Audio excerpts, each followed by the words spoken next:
다른 교수님은 알겠어요. 뭐 비판 창의 하도 뭐 중요하다고 하니까 알겠는데 중요한 거. 근데 제 수업에서는 너무 진도 나가야 될 게 많거든요. 그러니까 비판과 창의는 저기 교양 과목 중에 보면은 비판적 사고와 창의적 글쓰기 이런 과목이 있던데 그 과목에서 비판과 창의 배우고 제 수업에서는 그냥 진도 나가면 안 될까요? 이런 이야기를 하시더라고요. 그랬더니 이제 그 교수님에 대해서 아까 그 채점에 문제가 없는 줄 알았다는 20년 넘게 그런 줄 알았다는 그 교수님께서 저를 대신해서 답변을 해주셨어요. 뭐라고 해주셨냐면 일단 아이고 교수님 책을 안 읽으셨군요. 그 서울대에서는 누가 A+를 받는가 그 책.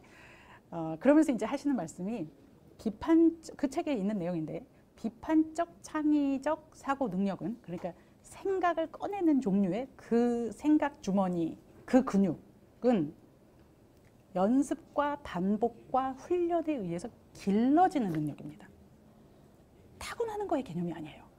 그러니까 암기는 국어에서 암기를 잘하는 애가 사회에서도 암기를 잘하고 과학에서도 심지어 암기를 잘해요.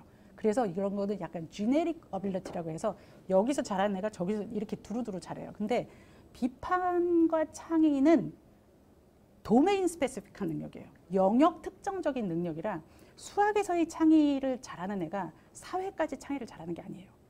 과학에서의 비판과 창의를 잘하는 애가 문학의 비판과 창의를 잘하는 걸로 연결되지 않아요.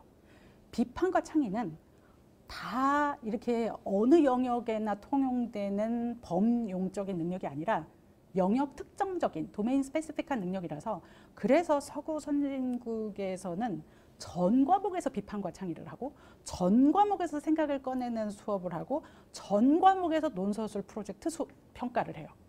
근데 우리는 전 과목에서 객관식 시험을 보고 논술이라는 거를 별도로 막 하기도 하고 그래서 이게 굉장히 이상한 거예요. 왜냐하면 비판과 창의는 영역 특정적인 능력이기 때문에 그래서 전 과목에서 해야 되는 그런 건 거예요. 그래서 이제 서구 선진국들의 대입 평가 같은 걸 보면 전 과목이 이제 논서술, 프로젝트 이런 식으로 되어 있고 궁극적으로는 이제 근데 생각을 꺼내기 위해서는 내 생각이라는 거를 만들어내려면 내 관점이라는 걸 만들어내려면 아무것도 없는 데서 나오지 않아요. 그래서 반드시 비판과 창의는 맨 땅에서 나오지 않기 때문에 반드시 어느 정도의 지식은 흡수를 해야 돼요. 그래서 수용적인 학습 아니면 집어넣는 교육을 하지 말라는 게 절대 아니고 집어넣는 교육은 당연히 어느 정도는 반드시 해야 돼요. 그런데 그것만 궁극적으로 평가하고 그걸로 궁극적으로 변별을 하기 위해서 그거를 꼬고 또 꼬고 꼬고 또 꼬고 이런 걸로 가지는 말자. 그게 아니라 기본적인 개념을 알았으면 그걸 바탕으로 그 너머의 생각, 그 바깥의 생각, 그거를 뒤집어 생각해보고 거꾸로 생각해보고 다르게 생각해보는 그래서 결국은 그 지식을 바탕으로 my own, 내 고유의 생각이라는 나만의 관점이라는 이런 거를 만들어내는 것 쪽으로의 근육을 발달시켜 보자. 이제 이런 쪽으로 해보자라는 게 여러 서구 선진국에서 궁극적으로 평가하는 시험이고 대학에서도 그런 걸 평가하고 그렇습니다. 그런데 이제 그래서 저는 기본적으로 이거를 정해진 정답 맞히는 정해진 정답을 집어넣는 그런 종류의 교육과 나의 생각을 꺼내는 이런 종류의 교육으로 이렇게 대비를 해서 지난 20년 동안 계속 얘기를 해왔었습니다.